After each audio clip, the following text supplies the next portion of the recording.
दोस्तों, मैं आपको सुनाने जा रहा हूं अपनी मंडली की सदस्य अनुलता राज नायर की लिखी कहानी परफेक्ट फ्रेम। मैं टीवी के सामने बैठा चैनल बदल रहा था, लगातार एक से आखिर तक, फिर आखिरी से दोबारा पहला चैनल। ऐसा नहीं था कि इतने सारे चैनलों में से कोई मेरी पसंद का नहीं था, बल्कि सच तो ये था कि मेरा ध्यान टीवी पर था ही नहीं। मेरी नज़र तो सामने टंगी बड़ी सी पेंडुलम वाली घड़ी पर अटक गई थी, मेरे बाबूजी की घड़ी। और उस घड़ी ने अभी अभी 2 बजाए थे, यानी 2 बार की टन टन ने मेरा पारा 7वें आसमान से भी ऊपर पहुंचा दिया था। बगल वाले कमरे में सीमा यानी मेरी पत्नी सो रही थी। मुझे उसके सोने पर गुस्सा आ गया। मैं बड़बड़ाया, कैसी माँ है पता नहीं, बेटा रात के 2 बजे तक घर के बाहर है और ये सो रही है। मैंने बेचैन होकर उसे आवाज़ लगाई। मैं अपना वॉल्यूम बढ़ाता उससे पहले ही वो उठकर कमरे से बाहर आई और मेरे बगल में आके बैठ गई। अपनी नर्म आवाज़ में बोली, क्यों परेशान हो रहे हैं, आता होगा। आज वो रॉक कॉन्सर्ट था ना, वही सुनने गया होगा। Rock concert? मैंने मना किया था ना, किसने इजाज़त दी उसको? तुमने? मैं जोर से बोला। रात के सन्नाटे में मुझे अपनी ही आवाज लौटकर कानों में गूंजती सुनाई दी। सीमा चुप थी, वो ऐसे ही रहती थी, चुपचाप सी। उसमें सब्र था बहुत। मैंने उसे कभी तेज आवाज में बातें करते हुए सुना नहीं था। सीमा अपनी नाजुक हथेलियों के बीच मेरा हाथ लेकर सहला रही थी। मैंने नहीं दी इजाजत। कभी ऐसा हुआ है कि मैं तुम्हारे खिलाफ गई हूं? तुम्हारी हर गलत या सही बात मैंने मानी है, लेकिन तुमको समझना होगा कि आयुष बड़ा हो रहा है, तुम्हें थोड़ा उसके मुताबिक भी ढलना चाहिए ना। मैंने गुस्से में अपना हाथ सीमा के हाथ से छुड़ाया और उठकर खड़ा हो गया। अरे तुम ये बताओ कि मेरे मना करने के बावजूद वो गया कैसे? मैं नहीं जानती दीपक, मैं तो खुद 12 बजे से फोन लगा रही हूं, लेकिन वो नहीं उठा रहा है। सीमा की आवाज हल्की सी कांप गई। अच्छा, तुम्हें नहीं लगता कि ये लड़का बदतमीज हो रहा है? 12th के बाद के ये 2 साल उसकी लाइफ के सबसे जरूरी साल हैं सीमा। अब मेहनत नहीं की तो कब करेगा? मैं थक कर वापस सोफे पे बैठ गया। ऐसा अक्सर होता है कि मैं अपने आप से लड़ने लगता हूं और पस्त होकर गिर पड़ता हूं। सीमा ने मुझे पानी का ग्लास पकड़ाया और बोली, 2 साल दीपक बहुत बड़ा वक्त होता है। उसमें से अगर एक दिन वो अपनी मर्जी से बिताना चाहे तो क्या गलत है? गलत है। मैंने फिर अपनी आवाज तेज कर दी। एकदम गलत है। करियर बनाने के लिए उसको अपने शौक किनारे रखने होंगे। बता देना अपने लाडले को। कहते हुए मैंने बेटे के कमरे का दरवाजा धकेला और भीतर चला गया कि शायद वहां कोई क्लू हो कि वो गया कहां है। सच कहूं तो अब मुझे भी फिक्र होने लगी थी, क्योंकि मुझे न सही अपनी मां को तो वो जरूर बता के जाता था। मेरी नजर सामने लगे व्हाइट बोर्ड पे पड़ी। हाँ, वहां क्लू था। आयुष ने लाल मार्कर से लिखा हुआ था, मां मैं जा रहा हूं, मत खोजना मुझको, खोज ही नहीं पाओगे। और पापा, आपकी कड़वाहट मुझे हमेशा याद रहेगी। मेरी आंखों के सामने अंधेरा छाने लगा। मैं वहीं बिस्तर के कोने पर बैठ गया। मैं अपने बेटे का दोस्त नहीं था, मानता हूं। मैंने सुना है लोगों को कहते हुए कि जब बेटा बाप के जूते पहनने लायक हो जाए तो उससे बराबरी का व्यवहार करना चाहिए, लेकिन ये बात मुझको बिल्कुल नागवार गुजरती थी। मानता हूं मैं बहुत सख्त, बहुत अनुशासन में रहने वाला, बात बेबात पे गुस्सा होने वाला आदमी था, लेकिन कड़वाहट, ये क्या लिखा था मेरे बेटे ने? मैंने झट से आगे बढ़कर वहीं रखे स्पंज से वो आखिरी लाइन पोंछ दी और सीमा को आवाज लगाई। सीमा ने कमरे में आते ही बोर्ड पे लिखे शब्द पढ़े और उसके पैर लड़खड़ा गए। मैंने आगे बढ़कर उसको संभाला और पलंग पर लिटा दिया। मैं इतना घबरा रहा था कि समझ नहीं आ रहा था कि सीमा को संभालूं या खुद को, डॉक्टर को बुलाऊं या पुलिस को, या आयुष के दोस्तों को फोन लगाऊं। ये क्या हो गया अचानक? मेरी आंखों के सामने नाच रहे थे, कोई बेहद भद्दा और भयानक किस्म का नाच। मैंने आंखें बंद कर ली। सीमा उठ के बैठ गई थी। वो ताबड़तोड़ फोन पर फोन लगाती जा रही थी, नहीं पता किस किस को। मुझे अपने सीने में हल्का सा दर्द महसूस हुआ, अजीब सी घबराहट। मैंने एक एस्प्रिन उठाकर पानी के घोल में गटक ली। सीमा हमारे फैमिली फ्रेंड विशाल को फोन कर रही थी। विशाल पुलिस विभाग में एडिशनल एसपी है। मुझे थोड़ा राहत की सांस आई, सीने का दर्द भी थोड़ा कम होता महसूस हुआ। विशाल आएगा तो जरूर कोई रास्ता निकल आएगा। सीमा को हमेशा पता होता है कि कब क्या करना चाहिए। कितना धैर्य है इस औरत में। मैंने अपना सर जोर से झटका। मैं ऐसा क्यों नहीं हूं? मैं क्यों इस कदर अपना संतुलन खो देता हूं हमेशा से? सीमा कमरे के बाहर चली गई। रसोई से बर्तनों की आवाज आने लगी। ब्लैक कॉफी बना रही होगी। मैंने आयुष के कमरे में नजर दौड़ाई। 3 दीवारें सफेद और एक गहरे लाल रंग की थी। उस लाल दीवार के कोने में उसका गिटार टंगा था और वहीं उसके पसंदीदा म्यूजिशियंस के पोस्टर चिपके थे। मैं एक को भी नहीं पहचानता था। हाँ, मैंने कई दफा सीमा को बात करते सुना था उनके बारे में, उनके बैंड्स के बारे में। पता नहीं कैसे जानती थी सब। शायद आयुष ही उसको बताता रहा होगा। दूसरी तरफ की सफेद दीवार पर फ्रेम की हुई तस्वीरें थीं, आयुष और सीमा की। एक तस्वीर में सीमा उसके गालों पर केक पोत रही थी। कैसी शैतान लड़की लग रही थी, आयुष की उम्र की। एक तस्वीर दोनों की सेल्फी थी। माँ बेटे बाइक पे बैठे हुए थे। कब खींची हैं ये तस्वीरें? और तब मैं कहाँ था? और इसकी दीवारों पर एक भी तस्वीर मेरी क्यों नहीं है? मेरे हलक में कुछ अटकने लगा। कड़वाहट सी घुलने लगी। क्या इसी कड़वाहट का जिक्र किया था आयुष ने? नहीं जानता, पर आयुष का ये कदम मेरी समझ से परे था। अपने कंधे पर किसी के स्पर्श से मैं चौंक गया। नींद लग गई थी मेरी, या पता नहीं कहां खो गया था। अपने ही भीतर कहीं गहरे उतर गया था। अब तक मेरा दोस्त विशाल घर आ गया था, मेरे करीब खड़ा था। मेरा मन किया कि लिपट जाऊं उससे किसी बच्चे की तरह और खुद को उसके हवाले कर दूं और वो मेरे सर पे हाथ फिराकर कहे कि सब ठीक हो जाएगा, फिक्र मत करो। लेकिन न मैंने कुछ कहा, न विशाल ने ऐसा कुछ किया, बल्कि एक सवाल दाग दिया। क्या कह दिया तूने आयुष को? फिर डांटा क्या? मैं हैरान रह गया। मतलब क्या आयुष वाकई मेरी वजह से घर छोड़ गया है? मेरे डांटने के कारण? मैं कुछ कहता उससे पहले सीमा बोल पड़ी। नहीं विशाल, दीपक की तो कोई बात ही नहीं हुई थी। हाँ, रॉक कॉन्सर्ट जाने के लिए इसने मना किया था, उसकी कोचिंग थी। मैं अपराधियों की तरह सर झुकाए बैठा था, जबकि मैं समझ नहीं पा रहा था कि मेरा अपराध है क्या। मैं तो सिर्फ अपने बेटे का भला चाहता था, और आज नहीं, हमेशा से। और ये लोग उसने घर क्यों छोड़ा, इस पर बात करने की जगह उसको ढूंढने की कोशिश क्यों नहीं करते हैं? मेरा दिल कहता है कि आयुष कहीं नहीं गया है। वो बहुत समझदार लड़का है। He is really intelligent। इसीलिए तो उसको इतना पुश करता था मैं। बाबूजी भी कहते थे ना, कच्ची मिट्टी को जितना रौंदा जाए वो उतनी चिकनी होती है, उतनी ही परफेक्ट।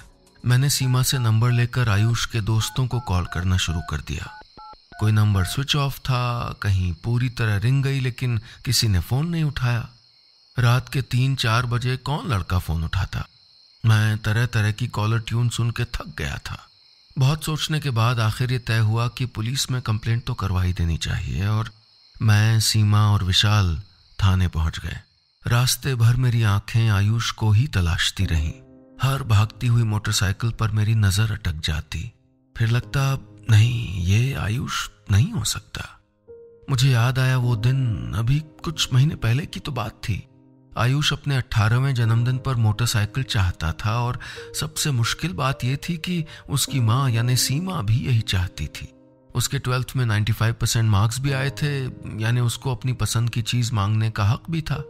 फिर न जाने कितने दिन हम 100cc की बाइक और पावरफुल बाइक के बीच खींचतान में अटके रहे। आखिर जीत मेरी हुई। 100cc की बाइक घर आ गई। उस पे भी मैंने उसे चाबी देते हुए उससे वादा लिया, बल्कि वार्निंग दी कि वो कभी 65 किलोमीटर पर आवर की स्पीड से ज्यादा तेज नहीं चलाएगा, और बिना हेलमेट के तो कतई नहीं। आयुष चिढ़ के बोला था, इससे तेज ये चलेगी भी नहीं पापा। मैंने उसकी बात अनसुनी कर दी थी। मैंने उसकी मायूसी भी अनदेखी कर दी थी। मैं तो उसकी सेफ्टी को लेकर खुश था। मैंने देखा था सीमा को मुंह दबा के हंसते हुए, बल्कि उसने अपने मोबाइल से तस्वीर भी खींची थी। जाहिर है वो तस्वीर भी आयुष ने फ्रेम नहीं करवाई थी। हम रिपोर्ट लिखवाकर थाने से बाहर निकले कि मेरे मोबाइल पर आयुष के दोस्त का कॉल आया जिसे मैंने रात भर में पता नहीं कितने कॉल कर डाले थे। उसने कहा कि वो नहीं जानता कि अभी आयुष कहाँ है, लेकिन हाँ, रात को कॉन्सर्ट देखने वो आया था। आयुष रात को कॉन्सर्ट देखने पहुंचा था। ये बात पता लगते ही मुझे थोड़ी राहत महसूस हुई, यानी कम से कम उसने गुस्से में आकर कोई कदम तो नहीं उठाया था। सीमा की आंखों में भी उम्मीद दिखाई देने लगी। घर आकर मैंने आयुष की तस्वीरें थानेदार को भेज दी। क्या कह रहा था वो? तफ्तीश में मदद मिलेगी। कितनी अजीब बात थी कि आयुष का घर छोड़ के जाना हमको बार बार एक ही दिशा में ले जा रहा था। नहीं नहीं नहीं, वो ऐसा नहीं कर सकता। वो तो जिंदा दिल और शौकीन लड़का था, और कर लिया तो मैं बेचैन हो गया। ऐसा कैसे कर सकता है वो? आयुष मेरी और सीमा की जिंदगी का केंद्र बिंदु था। उसके आसपास मेरा सब कुछ घूमता था। उसकी हर जायज इच्छा हम पूरी करते थे। फिर ऐसा कदम। अचानक उसने मुझे और सीमा को कटघरे में लाकर खड़ा कर दिया था। पुलिस वालों से लेकर परिवार, दोस्त सभी जानना चाहते थे कि हमारे हर तरह से सुखी दिखने वाले परिवार के भीतर आखिर क्या चल रहा था। यहां तक कि सीमा के माँ बाप तक उससे फुसफुसाते हुए पूछने लगे, दीपक ने हाथ तो नहीं उठाया था आयुष पर? नहीं नहीं आयुष, तुम इस तरह नहीं जा सकते बेटा। जो मैंने किया ही नहीं, उस अपराध की सजा मैं कैसे भोग सकता हूं? या वाकई मुझसे कुछ गलत हुआ है? अपराध शब्द मुझे बहुत बड़ा और वजनदार लग रहा था। क्या मैं एक पिता की हैसियत से नाकामयाब साबित हुआ था? क्या मैंने आयुष का दोस्त न बनकर उसका पिता बने रहने की गलती की थी? हाँ, शायद मैं सख्त था अपने बेटे के लिए, लेकिन ये जरूरी भी तो था। उसका भविष्य मेरे व्यवहार पर ही तो टिका था। मैं जानता था कि लाड़ प्यार में बिगड़ते बच्चे किस कदर बिगड़ जाते हैं, और आयुष तो बचपन से टॉपर रहा है, और इसके पीछे भी तो मेरी सख्ती ही तो थी। मैंने उसके गिटार की स्ट्रिंग्स पर अपनी उंगलियां चला दी। एक बेसुरी सी आवाज से कमरा भर गया, और जब वो बजाता है तो कितनी मीठी आवाज निकलती है। जब लौट आएगा तो कहूंगा उससे कि तुम बहुत अच्छा गिटार बजाते हो। शायद पहले कभी कहा नहीं मैंने, पता नहीं क्यों। मैंने घबराकर पंखे की स्पीड तेज कर दी। चाहे कुछ भी हो जाए, आयुष को घर वापस आना ही होगा। मुझे ध्यान आया कि कभी अखबार में छपे इश्तिहार पढ़ता था तो ये सोचता था कि कभी घर से भागे बच्चे लौटते भी होंगे। कितनी बेमकसद लगती थी वो लाइनें कि बेटा घर लौट आओ, तुमसे कोई कुछ नहीं कहेगा, माँ की तबीयत बहुत खराब है। आज लग रहा था कि मैं भी छपवाऊं कि लौट आ मेरे बच्चे, मेरे पास लौट आ, मुझे तुझसे बहुत कुछ कहना है। आयुष को घर से गए हुए 2 दिन हो गए थे। सीमा का रो रो कर बुरा हाल था। मैं तो सीने में वजन लेकर घूम ही रहा था। इतनी बेबसी कभी महसूस नहीं हुई थी। घर में ऐसी चुप्पी थी कि सांसों की आवाज तक सुनाई दे रही थी। सच है, दुख की, पीड़ा की कोई आवाज नहीं होती। डोरबेल बजती तो मैं और सीमा दरवाजे की तरफ दौड़ पड़ते। फोन पर घंटी बजती तो मन एक आस बांध लेता, और फोन किसी अनजान नंबर से आता तो मैं जैसे बौरा ही जाता। कोई मिस्ड कॉल हो, बिना देर किए कॉल बैक कर देता। क्या पता मेरा बेटा हो, क्या पता मेरे बेटे की खबर हो। अजीब हालत हो गई थी मेरी। मैं नाराज था अपने आप से और अपने बेटे आयुष से भी। अगर उसको मुझ में कहीं कड़वाहट दिखी तो उसने कभी कहा क्यों नहीं, शिकायत क्यों नहीं की? या शायद की होगी, अभी नहीं तो बचपन में जरूर कहा होगा। हाँ, वो कहता तो था कभी कभी कि उसके दोस्त के पापा उसके साथ कंप्यूटर गेम्स खेलते हैं, वो साथ साथ रेसिंग लगाते हैं। Games, racing? मैंने झिड़क दिया था उसको। बचकाना लगता था मुझे ये सब। नहीं झिड़कना था। हो सकता है हम दोस्त बन पाते। हम बच्चों को तराशने में इतना मगन हो जाते हैं कि ये भी ध्यान नहीं रख पाते कि हमारे औजार कितने पैने हुए जा रहे हैं। सुधरता संवरता भविष्य तो दिखता है, लेकिन मन के घाव अनदेखे रह जाते हैं।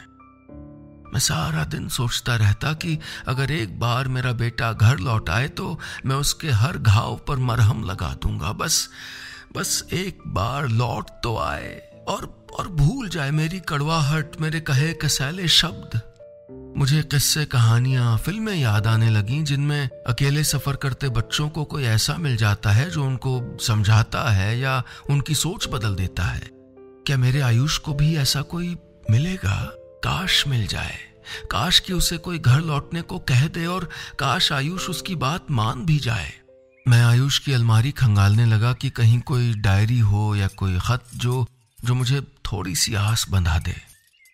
मुझे याद आया कि वो अपना वॉलेट लेके गया है और उसमें उसका डेबिट कार्ड भी है। मैंने फुर्ती से पासबुक निकाली और बैंक की तरफ दौड़ा। पासबुक अपडेट कराई, लेकिन पिछले 2-3 दिन में कोई ट्रांजैक्शन नहीं था। उसने पैसे भी नहीं निकाले। क्या खा पी रहा होगा वो? कहाँ रह रहा होगा? किसी चीज की जरूरत क्यों नहीं पड़ी उसको? मेरे ही सवाल मुझे डराने लगे थे। 3 दिन में मैं पता नहीं कितने कन्फेशन कर चुका था। न जाने कितनी बार अपने आप को खंगाला, टटोला होगा। मैं अपने बचपन की बातें याद करता रहा कि कैसे बाबूजी के नाम से हम तीनों भाइयों की घिग्गी बन जाती थी। जिंदगी भर हमने उनसे कभी आंख मिलाकर बात नहीं की। बहस करना या उनका विरोध करना तो बहुत दूर की बात थी। पहली तारीख को घर आते समय वो गुलाब जामुन लाया करते थे, गिनती के 6, सबके हिस्से का एक। और अगर कभी 6 की जगह 12 आ गए तो हम सब समझ लेते थे कि उन्हें अपने बच्चों पर प्यार आ गया है। लेकिन मैं समझता हूं कि तब और अब में बहुत कुछ बदल गया है। मैं बाबूजी जैसा सख्त तो नहीं था, लेकिन मेरे कुछ उसूल थे और मैं मानता हूं कि मुझे गुस्सा भी जल्दी आ जाता है। पर मैं ये समझ नहीं पाया कि मेरे बेटे के मन में मेरे लिए इतनी नेगेटिविटी भर रही है। बहुत ही बोझिल दिन थे। चौथे दिन में सुबह 4 बजे किसी बुरे ख्वाब से जागा, सिसकियों की आवाज से। मैं झटके से उठ के बैठ गया और लाइट जला दी। सीमा मेरी तरफ पीठ किए लेटी थी। उसके कंधे तेजी से हिल रहे थे। उसका रोना मेरे लिए बर्दाश्त करना मुश्किल था। मैंने उसे उठाया और हम कार लेकर घर से निकल पड़े। मुझे लगा हमें आयुष को खोजना ही होगा। पुलिस या अस्पताल से आए किसी फोन का इंतजार मैं नहीं कर सकता था। मैं एक एक करके उसके हर दोस्त के घर गया, उनसे सवाल किए, जवाब मांगे। जिसने भी कुछ जानकारी दी उस जगह गया। भटकता रहा सारा दिन। आखिर में मुझे पता लगा कि आयुष इंजीनियरिंग कॉलेज में पढ़ने वाले किसी दोस्त के हॉस्टल में आखिरी बार दिखा था। मैंने एक्सेलरेटर पर पूरी ताकत से पांव रख दिया। थोड़ी देर बाद हम हॉस्टल के डी ब्लॉक के रूम नंबर 12 के सामने खड़े थे। क्लासेस चल रही थीं और सभी कमरों पर ताले लगे थे, सिवाय इस कमरे के। मैंने कांपते हाथों से दरवाजा खटखटाया। 1 बार, 2 बार, 3 बार। सीमा ने निराश होकर मुझको देखा। मैंने एक आखिरी बार नॉक करने के लिए हाथ बढ़ाया तो सामने आयुष खड़ा था। हाँ, मेरे सामने वाकई मेरा बेटा खड़ा था, जिंदा, सही सलामत। आयुष मुझे देखकर 2 कदम पीछे हट गया। तभी सीमा ने आगे बढ़कर उसको सीने से लगा लिया। मैं वहीं कमरे की देहरी पर खड़ा रहा, उसी तरह जैसे शायद पूरी उम्र खड़ा रहा था। सीमा आयुष को उलाहने दे रही थी, डांट रही थी। मेरा जी भर आया। लगा सीने में सांस अटक गई है। बेटे को पाकर मुझे एहसास हुआ कि शायद मैंने उसे पाने की उम्मीद खो दी थी। मैंने दीवार की तरफ मुंह घुमा लिया। मैं रो रहा था, फूट फूट कर। नहीं, मैं कमजोर इंसान नहीं था, बस एक बाप था। तभी मुझे अपनी पीठ पर एक गर्म सा स्पर्श महसूस हुआ। पलटा तो आयुष करीब खड़ा था। मेरे आंसू देखकर हैरान था मेरा बच्चा। मैंने झट से आंखें पोंछ ली और कहा, लेट्स गो। आयुष जोर से सिसकने लगा। आई एम सॉरी पापा, रियली सॉरी। मैंने उसको बाहों में जकड़ लिया। पता नहीं कितने बरसों बाद। आई एम सॉरी टू बेटा। मुझे एहसास हुआ कि बच्चों से प्यार करना जितना जरूरी है उतना ही जरूरी है उस प्यार को जताना। अचानक मुझे सब कुछ ठीक लगने लगा था। मैं आयुष के कमरे की दीवार पर एक और प्यारी तस्वीर की कल्पना करने लगा था। उसकी और मेरी तस्वीर, गले लगकर रोते हुए या नहीं, बाइक चलाते हुए, या साथ साथ जिम में बॉडी बिल्डिंग करते हुए जो भी हो, सभी परफेक्ट फ्रेम थे जिंदगी के। बस इतनी सी थी ये कहानी।